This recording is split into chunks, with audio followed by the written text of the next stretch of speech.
Hello, dear listeners. We are so thrilled to continue our Pinot Noir education series with Erath Winery this week. Erath is offering a very super special, the Four Top 6-pack of wines, exclusive to you, our Four Top listeners, at a crazy good discount. Go to erath.com/the4top to learn more and purchase your wines so you can taste along with us. Then stay tuned for another installment of our education series and wine selection later in this episode. I mean, it's true that with COVID, I mean, we haven't had any of these fairs. Provine, Vinitaly, they've all gone. It's been now a couple years, and I with parenting with kids, it's just been a whole different turn. And we haven't had a chance to work out. I've been eating like crap, so I've just been ballooning in weight. And I'm just looking back like, wow, I'm thinking to myself like, what do my 6-pack and Vinitaly have in common? I haven't seen either since 2019. Well, I'm glad you did have a 6-pack in 2019. That's pretty impressive.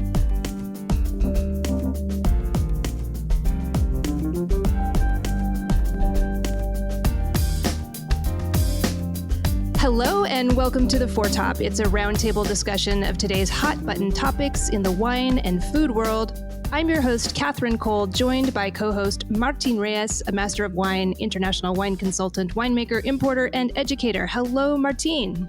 Greetings, Catherine. You know, I feel like I must start off with a disclaimer for our listeners about this episode, because at first glance, it looks like we're just going to sit around and talk about trade shows, which we could, believe me.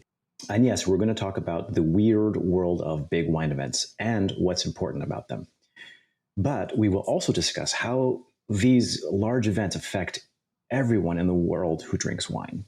And we'll also share some memories of our wildest wine fair experiences, but you've got to listen all the way to the end before we spill that tea. Can't wait. Well, let me introduce our panelists today. We have Stevie Kim, Managing Director of Vinitaly International, which devises wine marketing strategies to promote Italian wines all over the globe. Welcome, Stevie. Ciao. Come sta? Buonasera for you. And Alpana Singh, restaurateur, host of the PBS show Check Please, wine personality and groundbreaking former Master Sommelier. Thank you so much for joining us, Alpana. Hello. It's such a pleasure to be here this afternoon, this morning, tonight, whenever you may be listening. And depending on which time zone we are all in, we're in every time zone today. Wherever you are, that's where you are. Well, Martin, let's quickly get our listeners sort of warmed up and describe some of the biggest wine fairs in the world. I think our listeners may not know about these and may not have traveled to Verona, Dusseldorf, Paris, and Aspen every year for these big events. So maybe you can just give us a little background about what we're going to talk about today. You know, I think most of our listeners have all at some point been to a wine tasting, whether it's a small room, even a medium-sized room with 3 or 4, 10, maybe 15 wineries in maybe even a large hall. The scale of these massive airplane hangar type buildings, multiple buildings on a campus. You walk in and as a wide-eyed young wine pro, and you're like, oh my gosh, the ceilings are 40 feet high, and there are thousands of stands with hundreds of thousands of people, both producers, wineries, tents, signs, splashy displays that you're like, hang on, this looks like a city. And then when you think about it some more, they're like, wait, this is only three days for Provine, but for Vinitaly 4 days, still only 4 days. It's like almost like if the way in which Burning Man, right, tends to just show up out of nowhere in La Playa. I've never been, by the way, but I've been told, right, that everyone leaves and it sort of then goes back to nothing. This flatland. This magical city of wine pops up in this case Verona for 4 days, and it looks permanent and vast, and you just like your mind is overwhelmed with just how much and how awesome the vibrancy and that energy is, and how many wines you're never going to get through all of them in those 4 days. And it's just, to me, the first thing you notice is that scale. And then you have your work cut out for you, because you're not there to have fun. At least as wine professionals, there are certain points in which a consumer can go, right? But even if you go and either as a consumer or as a professional looking for wines, you're like, how am I going to digest this? You're almost paralyzed by the choices in front of you. It is fascinating, and I wish, like, even doing a time lapse video where like you can just walk across one of those rooms for like a minute and a half, and there's 18 more of them, and you're just walking nonstop. You're like, this is so cool. And then there are also these giant consumer events like the Food and Wine Classics. Maybe Alpana, can you tell us a little bit about the big consumer wine fairs? Oh, I think, first of all, Martine, that is such a beautiful and apt description of Vinitaly, and you perfectly encapsulated my first time there. And it was just, I don't think my jaw ever left the floor. It's really overwhelming, and it's massive. And so thank you so much for describing it so perfectly. We have Chicago Gourmet here in Chicago, and I think what makes a good consumer wine event is really putting it in a beautiful surrounding. And so when you think about Aspen and you're in the mountains and it's just this gorgeous atmosphere, there's something very sort of ethereal and heavenly about it. It's sort of, when you meet at the pearly gates and they open and you enter this sort of nirvana. And I think the setting for it is extremely important. In Chicago, we have it in Pritzker Pavilion, with this beautiful architecture in the background, and it just sort of like, you just don't want to leave. And it's sort of this fantasy world, sort of an adult Disney world. And same thing for even like Miami. If you're doing South Beach Food and Wine Festival, you're on the beach. So it's creating this atmosphere that, so the average person would not be able to put together on their own. And it's bringing, because a lot of times these events, they do require capital investment to be able to get to it, and in the sense of Aspen, I mean, you could be looking at $5,000 between airfare, tickets, hotel, and what have you. So you definitely want to create this sort of once in a lifetime experience or feeling for the consumer. And being in the wine business, and I hate to say this, but we get jaded, we get wined and dined literally. And it's something where I can imagine where we see so much. And certainly with Aspen Food and Wine, it still takes my breath away. And I can only imagine what it must be like for somebody who goes there for the first time, to sort of live up to the expectation, to live up to that fantasy, to kind of do that sort of once in a life, sort of like, mecca of sort of capping that, experience where I am a wine enthusiast and I'm traveling to this destination to sort of seal the deal on my connoisseurship. I think one of the questions that maybe some the audience is thinking about might be, what are, or the set of goals that are the objective? I think it's meeting the winemaker and having that face-to-face interaction with these brands and doing it in a way that it's very efficient. Because to be able to, meet a winemaker from Bordeaux, meet a winemaker from Napa Valley, meet a winemaker from Spain, it would be virtually impossible to do that. And here you have this beautiful setting once again under the tent, and you're just hopping from table to table to table, and you're meeting these people who have become celebrities, and to have that ability to interact with them, or at least representatives if the winemaker is not there. And I think that's what makes it sort of an extraordinary experience, to get that face-to-face time. And I think that ability to interact, we see that in so many other fields. We want to meet our superstars, and sort of, we may follow them on social media. We feel this kinship and connection to them, and to have that face-to-face time is an extraordinary opportunity. So I'm curious, Stevie, let's get back to I know we're bouncing back and forth between trade and consumer, but with the trade events, as Martine said, it's an overwhelming number of wineries all in one place, an overwhelming number of importers, especially after we're coming out of COVID. What does it achieve to have all these thousands and thousands of people in one place? Vinitaly, yes, it used to attract about 150,000 attendees.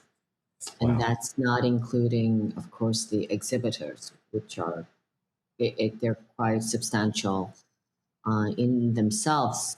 Now we're down to, or that, should I say, last edition, which was 2019, we're about, I would say, 110,000 attendees. it's a huge number. I mean, however you slice it, it's huge.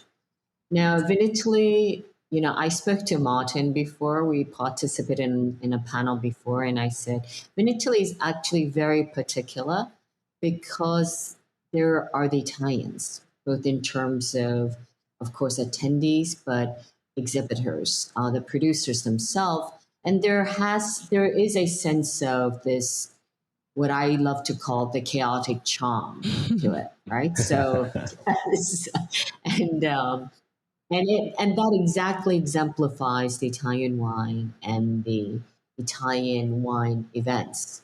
So, as much as it is, yes, B2B, apart from the fact that there are 4 days and Sunday is the only day when you do allow, it's a ticketed entrance, permitted event, so that also the non-trade people the wine lovers can attend as well. Now, of course, everything after pandemic, I think, has changed us in a deep rooted way. All of us, whether we're wine professionals or wine lovers or wine producers. I think why do we still need trade fairs? I think this subject matter has been broached many times over and over again. And I have to tell you that it's not about just seeing or being, tasting the wine tasting. It's everything else that is the completeness of a wine event. Let me make that even simpler. I used to tell my kids, like, you go to universities, not necessarily because you have to attend the courses, the classrooms, but it's all about the networking, the people, your classmates, who will become your network for the rest of your life.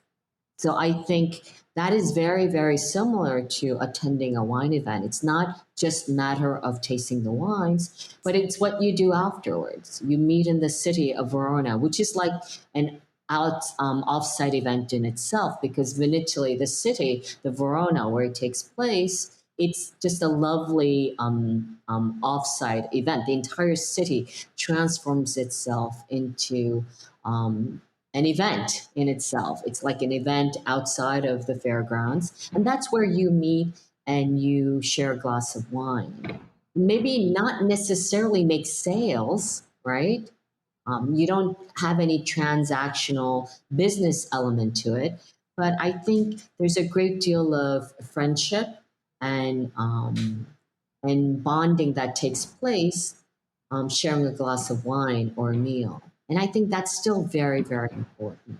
And the sales do happen, but it's through sort of a circuitous route, correct? I mean, let's be honest here. Now, I mean, exhibition, the business itself, it started happening. Vinitaly has been going on for 55 years. It's been going on way before, cell phones or internet, right? So there was this no online, and COVID has taught us how to do, wine tasting through Zooms and Teams. But I think it's not the same as actually seeing each other. At end of June, I had Opera Wine, which is a grand tasting event that I've been organizing with Wine Spectator. So basically, for your audience, Opera Wine is Wine Experience, the flagship grand tasting magnificent event that Wine Spectator organizes every year, with the 300 finest top wine producers from all over the world. Opera Wine is just kind of the Italian cousin version for Italian wines as a premier event to Vinitaly.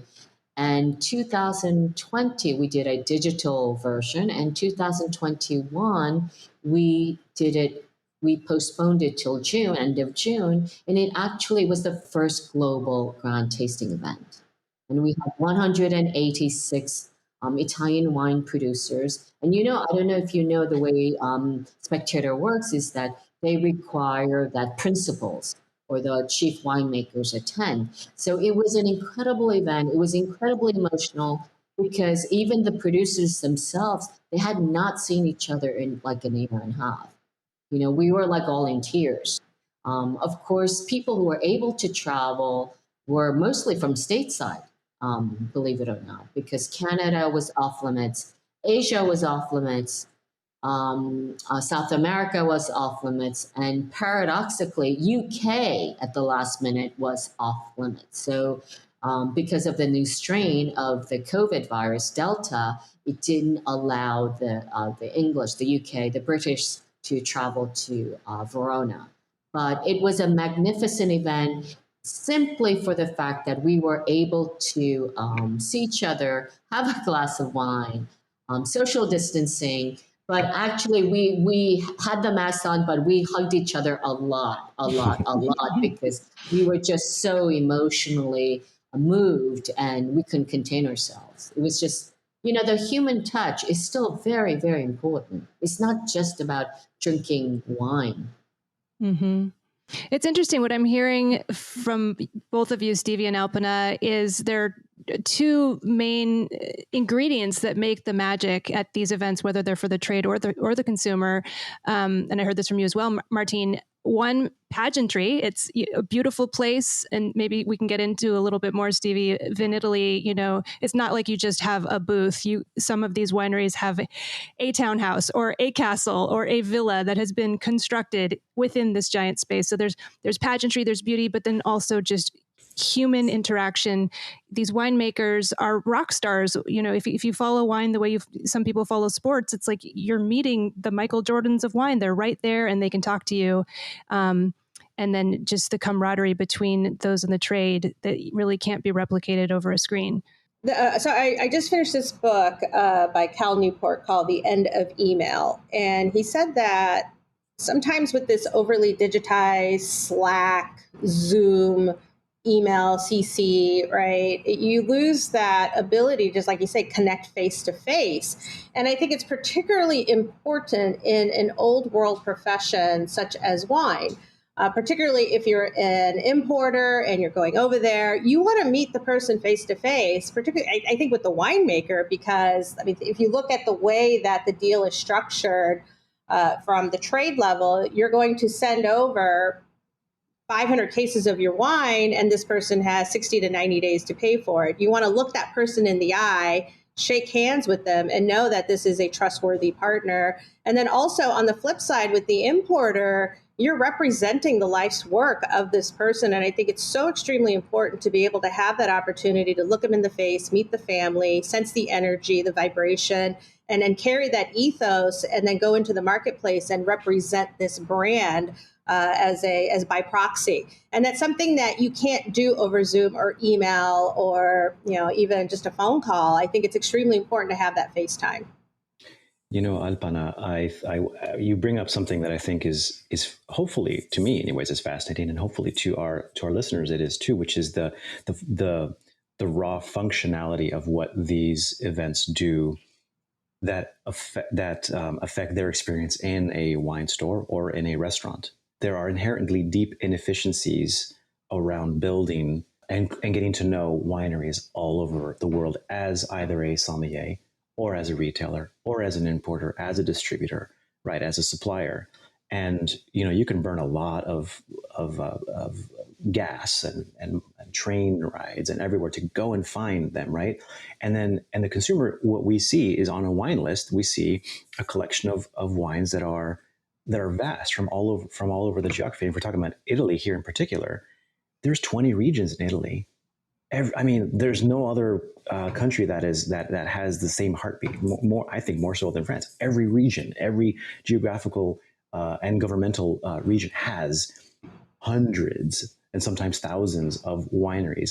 And the fact that how did that wine get on that list? Well, it came from the sommelier's choice. Well, how did that sommelier learn about that wine? Well, they were showed a booklet by a distributor. Okay, well, how did the distributor, you see, and if you go all the way back from the distributor to the importer, there's a point at which you are walking through these vast halls, looking and tasting through 500, 1,000, sometimes 2,000 wines in a matter of a few days to find your gem, to find that a new producer, whether it's a Prosecco or whether it is a Montepulciano d'Abruzzo, right, to fill in, to complement your existing portfolio, which grew from those trips, many of them. Occasionally, we find them when we travel to those regions, but there is this deep efficiency around these trade fairs that Alpana you reference, and of course Stevie's nodding her head. She's like, "Yes, we are proud of all of these. It's the network and these efficiencies that are built in that enables the trade and the industry and the consumers to keep discovering these new stories, to keep getting to that one small producer in Puglia who spent, sometimes a few thousands of euros to get that small booth, that small stand in this vast ocean that they get stumbled upon by this hip, new, cool importer in Chicago who just says, "Wow, your Suso Manello is that is fantastic. That can then go into my new portfolio." Right? There's this rich, tentacled story across farm to bottle to wine list that I find fascinating. That I think the audiences deserve to know how rich that experience is, that travel.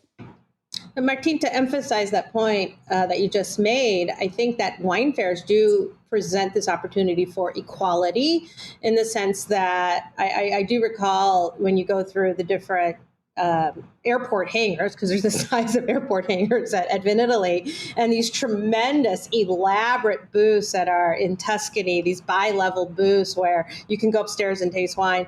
And then when you make your way into the southern regions, particularly, I just remember going into the tent that had Calabria, and there was this sweet family that had this small booth, and they had just this plate of bread and olive oil, and it was just bare bones. And I thought, wow, that's he has the same opportunity to present his wines, and even though it's a very simple setup, it's the same heart and spirit that is in that greater, more elaborate tent. And I spent time with both. Mm-hmm. And I thought, wow, I would not have had the opportunity to go down to Calabria to discover this family and to be able to interact with them. And I think from a sommelier's perspective, it's much more fulfilling for me to sell a story than it is to sell a product, and to represent this gentleman and his family and his legacy and his history with the same respect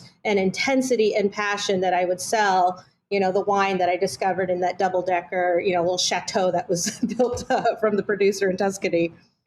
And we should say "quote unquote" Tuscany, because you're referring to the Vinitaly experience. This is correct. Yes, correct. Faux Calabria, faux Tuscany, but amazing that you can still have those really beautiful one-on-one experiences. Well, let's move forward a little bit and kind of look to the future.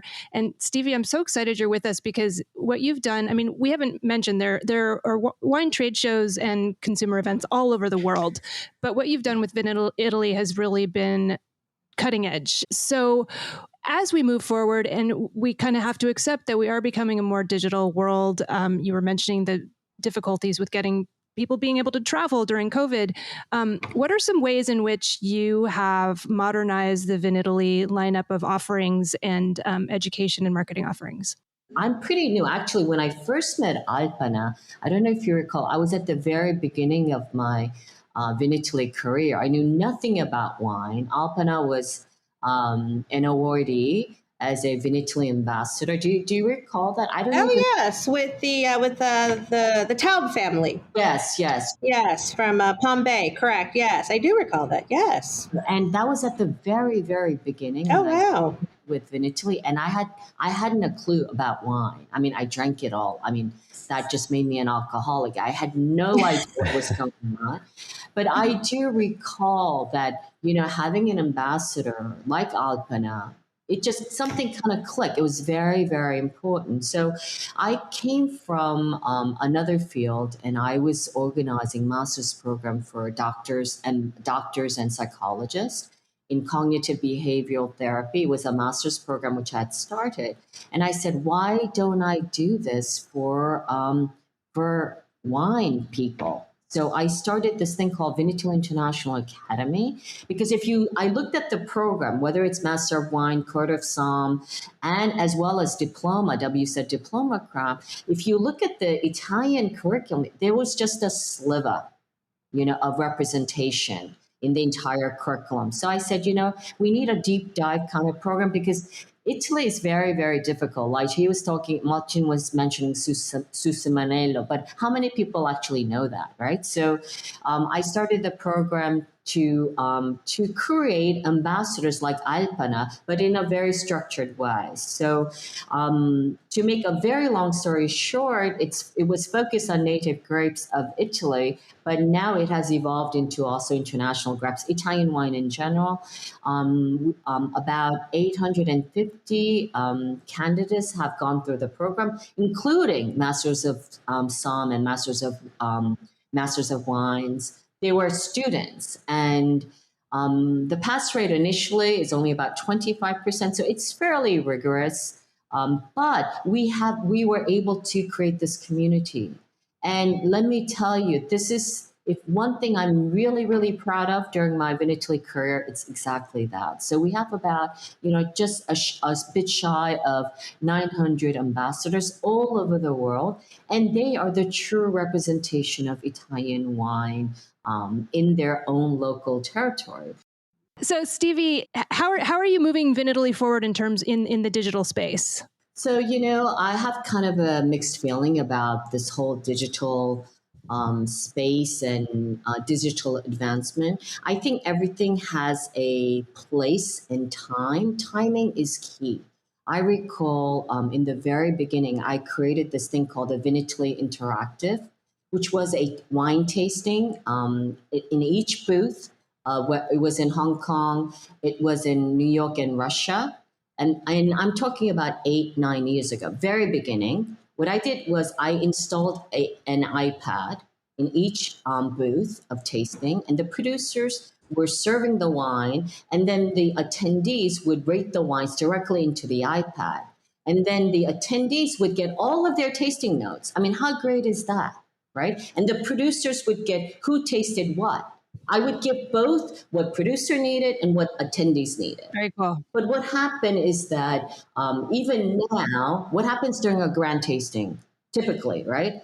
The producer sits back and behind the booth. He pours the wine, okay? Attendee puts up his glass in front of the producers. And what does the producer do? It's just instinctive. They pour the wine into the glass. They don't think about scanning the QR code, rating the wines. It just doesn't work, right? So we can't force things which are not natural. I also started the first e-commerce program in Italy, Vinitaly Wine Club. And I think I kind of paved the way, and I'm happy, especially during COVID. I think it was very successful. But the Italian wine producers were very uncomfortable of selling their wines online, right? The big producers, they didn't want to have their wines on any e-commerce format. They didn't understand that anyone can buy wine from the supermarket and put it, on internet and sell it. That's e-commerce. So I think everything has a time and its place. With regards to during pandemic, we created some extra opportunities.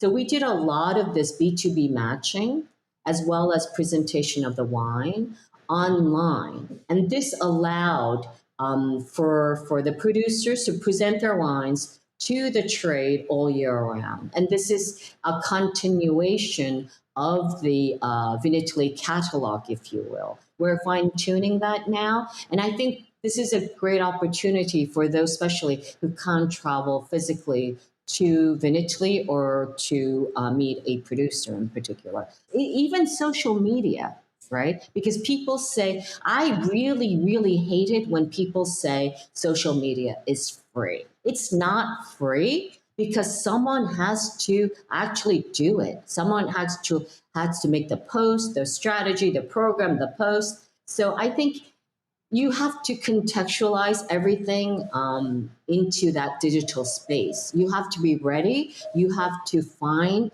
the right amount of digital space you need and how you can arrange that. And it's like getting married, right? It's like actually finding an importer. Just because an importer is big and it has the best portfolio, it doesn't mean that it's right necessarily the right importer for one producer, because maybe that producer doesn't even have the quantity, the volume enough to meet the demand for this importer. Right. So I think it's all about this intricacy and having that savvy to match the right type of business partners together, and that includes also the digital space. I'm an advocate of digital everything. I mean, absolutely. My staff hates me. Our staff, we communicate actually in WeChat, because once we started the Chinese business, which was about 7 years ago, I said, if we want to talk to anybody in China, we need WeChat. So I converted my entire office into WeChat. And the same is true also for, the community, because if you want to talk to anybody in China, you need WeChat. So because they don't have WhatsApp, they don't have Facebook, they don't have Instagram, they don't have Google, right? So in order to make that connectivity, we need to adapt. And I think adapting, certainly during the pandemic era, has been incredibly accelerated for many. And this is a good thing, especially with the small producer. It forced them to do that. But at the same time, there are thresholds in terms of budgetary constraints, and we have to be very realistic with that. It's interesting what you say, Stevie, about that iPad experiment not working, because I think it comes down to what Alpana was saying earlier and what I keep hearing today, which is that it's really all about human relationships.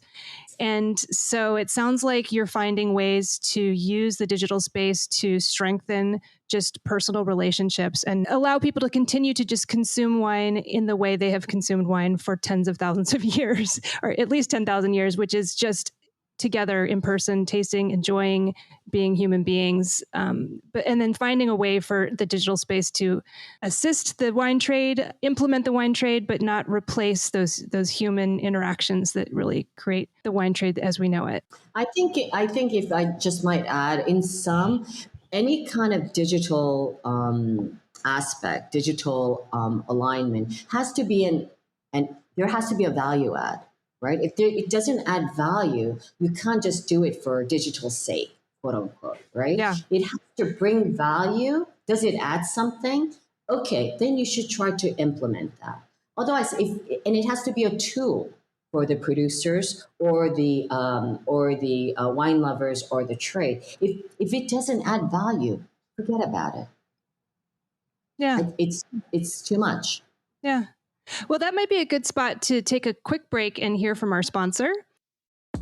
Hey listeners, it's time for your second installment of Erath Winery's exclusive Pinot Noir education series for the Foretop. Each episode, we're learning some Oregon Pinot Noir history while we sip some very special selections from Erath. And remember, as a Foretop listener, you can taste along with us by purchasing, at a significant discount, the exclusive Foretop 6-pack, created by Erath just for us. That's 6 wines that you can purchase by visiting erath.com/theforetop. Now, today we are tasting Erath's 2019 Oregon Pinot Noir Rosé. This is delicious. I've got Rachel and Izzy here tasting with me. What do you think of this wine? Rachel? I think it tastes like watermelon and my summertime happy place. Happy place is exactly what I was thinking too, and I think sitting around the table with both of you is just really nice. It just adds to that. Well, see, I have some very fun people to taste with, so I'm very lucky. Thank you, Izzy. Thank you, Rachel. So we left our story last episode in 1968 in a cold cabin on 49 acres of the Willamette Valley's Dundee Hills, where Dick Erath and his family settled. They were part of a small band of visionary viticulturists who had determined that northern Oregon's Willamette Valley shared striking similarities to France's Burgundy region, and thus was the ideal place to plant Burgundian grapes, most notably Pinot Noir. In 1969, Dick Erath actually planted 23 different grape varieties in the Willamette Valley's Dundee Hills, but it quickly became clear that in this terroir, truly epic Pinot Noir could be grown and vinified. Well, I can't wait for the next installment of our educational series, and I hope you'll continue to taste along with us. Just visit erath.com/theforetop to enjoy our exclusive offer that gets you nearly $40 off of the Four Top 6-pack. This is a must-have box of Erath wines, which we are tasting as we record these delightful mini history lessons. Tune in next week for another installment, and remember, you can taste alongside with us. Go to erath.com/theforetop for that special Four Top 6-pack of wines at a discount of about $40 off retail. And remember, you can save an additional 10% on that purchase if you join the Erath mailing list before you shop. I'm having so much fun tasting these wines and learning some history with Erath Winery, and I hope you are too. And now back to the show. So let's get back into the conversation. As I was saying before, I think a theme I'm hearing today is that these events are really all about relationships. And one thing I have found in attending these types of events is a lot of feelings come up. Feelings of exhilaration, anxiety, jet lag, sleeplessness, friendship, joy, competitiveness, camaraderie, even drunkenness, even romance. These types of events can be emotional whirlwinds with all of these people together in one place. And I thought maybe we could start. What I would love to hear is, does anyone have any kind of fun stories about these big events? Just once in a lifetime experiences that you've had. I'll share my Vinitaly experience really quickly. And that is, I was at Vinitaly. I was interviewing the great Marisa Allegrini. I was in her beautiful palace the Allegrini Palace at Vinitaly. And suddenly it got really loud. There was all this thumping and singing right there, and the wall was shaking. And I said, "What's going on?" And she said, "Oh, well, that's the Verona football team, soccer in American." And they were just right there in the Allegrini Palace.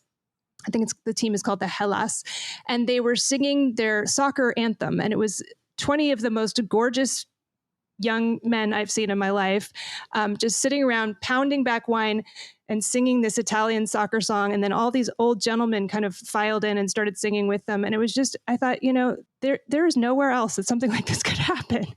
So I'd love to hear from you all. What are some of your favorite memories from these big wine fairs? I'd say probably my most memorable wine fair was way back in the day, almost 20 years ago, was the ZAP Festival in California, in San Francisco's Moscone Hall. And it was the Zinfandel advocating producers. And, you put 1,000 people in a giant airport hangar once again, and you give them 16% alcohol wine. I mean, things are going to happen. But basically, you walk in, you get a loaf of bread, and you get a glass of wine, and then you have at it. And it's 4 or 5 hours of just purple, teeth staining, mouth staining wine, and it quickly turns into a bacchanal, especially even if you're spitting. I mean, it absorbs into your system. And I recall after the fact, a bunch of us got together, and we had one person who was not drinking, thankfully, and drove us into the city. And we had this amazing dinner at Zuni. But, it's also from a trade perspective, just a great place to meet other sommeliers, and you connect with each other and winemakers again. And you just kind of take the party and go somewhere else. But that was probably my favorite wine festival ever.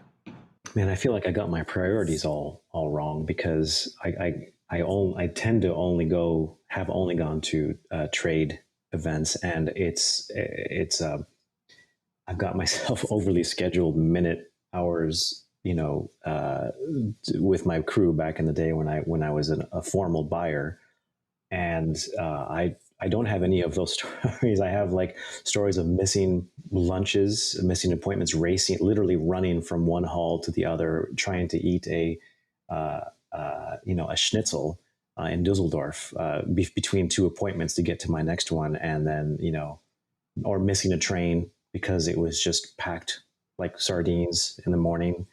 Obviously several thousands of people trying to get onto a bus or a train wherever you're at, and oh man, I feel kind of boring with my answer, but my memories are agendas and schedules, far too American, and not enough of that chaotic charm. That I love that, by the way, Stevie. That chaotic charm. Nothing really encapsulates the mood in Verona and Vinitaly the way that those two words together are. So my lesson here is that I'm going to go back when 2020 22 and 23, I'm going to go back with a different sense, with a different priority, and discover some of those, find those exhilarating experiences rather than being, having my nose in front of my computer and working. So Stevie, you must have thousands of stories about Verona during Vinitaly. Any particular memories stand out?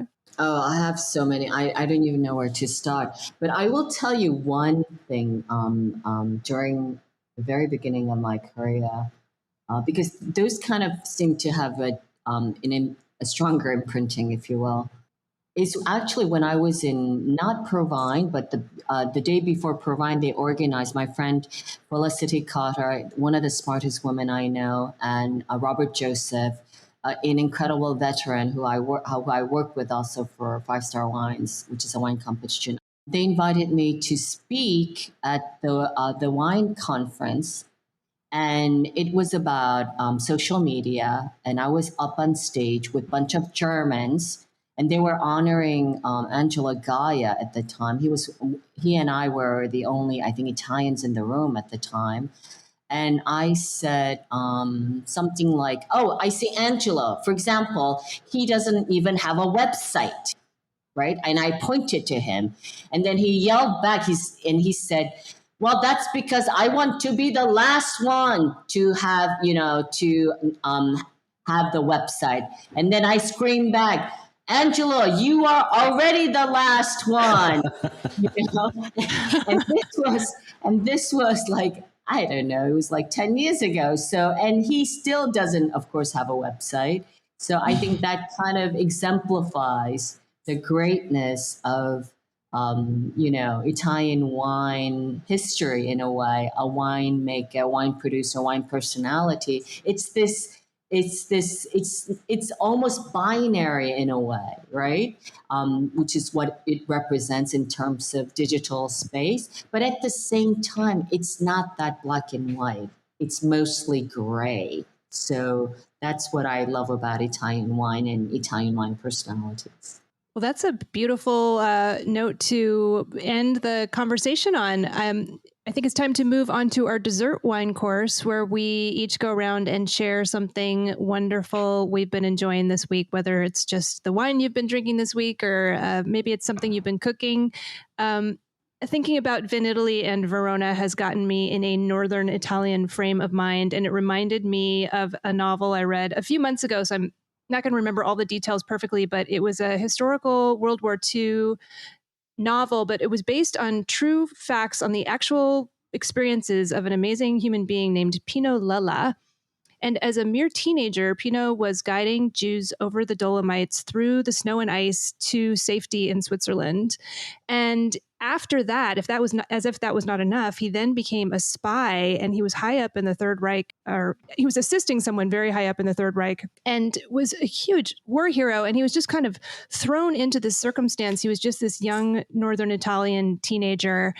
And anyway, it's one of those books where you cannot stop reading. You have to turn the page and see what happens. It's called Beneath a Scarlet Sky, and it's by Mark Sullivan. And he just interviewed Pino Lella as a very old gentleman, and just was able to retell these amazing stories. But also there's, of course, wonderful Northern Italian food and wine in the novel as well. So I highly recommend that. Who would like to share a dessert item now? How about you, Martin? Yeah, I think I have mine, and I'm going to keep going with the book theme as opposed to a drink or a food. And this is a book that is called Inward by Yung Pueblo, Yung, and then Pueblo, Pueblo. And the book is called Inward. And it isn't so much a book or a story as a collection of thoughts on each page, limited thoughts, just a few words on each page.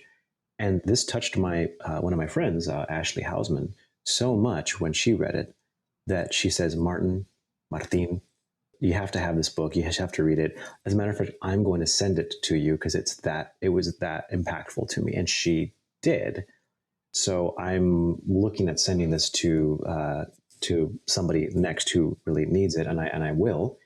And this because it was exactly that. It is just page after page of really meaningful thought that is probably the most impactful book I've read all year. So That's coming in. It's coming towards you, Catherine. And Alpana, if you give me your address afterward, I'll send you one too. And Stevie, at some point I'll carry it over to Vinitaly next time. Wow. I'm very curious. Stevie, how about you? Do you have a dessert wine item to share with us all? Yeah, sure. I'm going to literally give you a dessert wine. Perfect. From Pantelleria, which is an island off Sicily, off an island. And I will go with, it's called Passito di Pantelleria.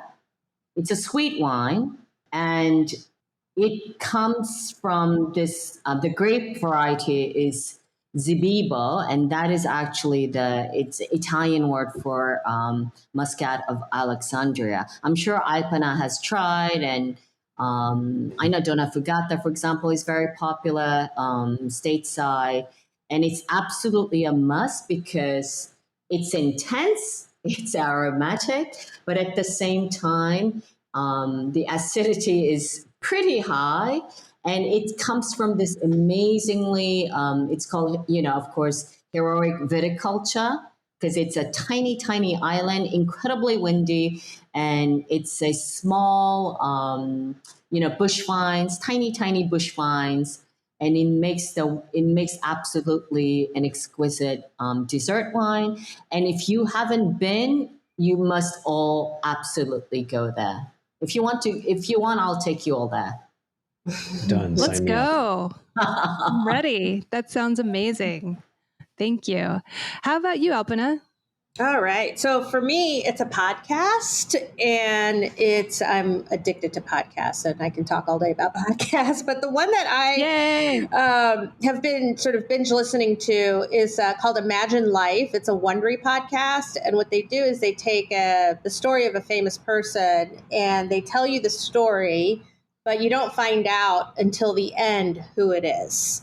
But they do it from the perspective where you're the person. So the language they use and the grammar that they're using is like you sort of put yourself in the position of what it would be like. And so, I'm always caught off guard about how emotional I get towards the end when they say, "And you are Catherine Graham," and then they finish with an interview of the person speaking, and it sort of gives me goosebumps all the time. And so if you're looking for a fun podcast that really engages you and you really get into the story and you learn all kinds of details about people that you never realized before.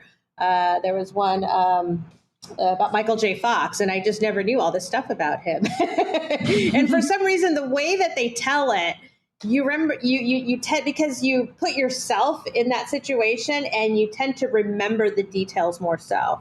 And so the recall on these little tidbits that are fascinating versus, reading in a third person biography format, it becomes an autobiography. And of course, anything that engages ourselves, we're more interested in. And so I highly recommend Imagine Life. Ooh, I am going to check that out. And actually, there is a bit of a wine connection to it because one of the narrators is Virginia Madsen from Sideways. So there you go. Oh, funny. I am just such a believer in storytelling, whether it's to sell wine or any other purpose. So I love that concept. I'm definitely going to listen to that. Thanks, Alpana. Well, thank you, everyone. Fabulous panelists. Listeners, you can find Alpana Singh online at alpanasingh.com. And Stevie Kim's work can be found online at vinitalyinternational.com. You can find Martin Reyes at Martin. Where can our listeners find you online? You can find me at reyeswinegroup.com. And of course, you can also find Martine at theforetop.org, where you can also find our social media feeds. And we would love to hear from you all. We want to hear about your experiences getting back out into the world and going to those crazy wine events and wine fairs. So please get in touch with us via social media. And also, please subscribe to The Foretop on your favorite podcast app. We'd really appreciate it if you would leave us a rating on Apple Podcasts so that others can find the pod. Signing out here from the high-fiber, protein-packed city of Portland, Oregon. Thank you so much for listening. Bye-bye. Ciao. This has been the Foretop Podcast. Catherine Cole is our executive producer, Izzy Kramer is our senior producer, and I'm Keelan King, sound supervisor. We are also assisted by audio editor, Michelle Richards, our production assistant, Rachel Grossman, and our social media assistants, Lex Rule and Nick Toole. Please visit our website, thefourtop.org, to learn more about us, listen to back episodes, reach out to us on social media, and purchase books written by our amazing panelists. And if you have not already subscribed to The Four Top on iTunes, NPR One, or Spotify, please do so and leave us a rating. Stay safe out there, and thanks for listening.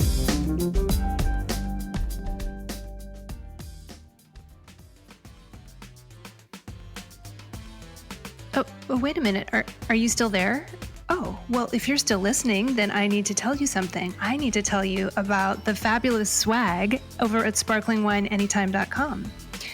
Sparkling Wine Anytime is, of course, your favorite new book about all things bubbly, but it is also a wonderful website designed by our team, Lex and Rachel. And we have gifts and goodies galore for you. We have sparkling wine themed beach towels, teas, cocktail napkins, fancy wine flasks, adorable tote bags, and more. And guess what? Your purchase will help to support a favorite cause of ours, Ahivoy, that's AHIVOY, check it out, which provides education and career training to vineyard stewards in the Willamette Valley. So it's a win-win for everyone, and who doesn't love sparkling wine anytime? Please head to sparklingwineanytime.com. We would love to see you there. Thanks. We love you all. You're wonderful. Kiss, kiss.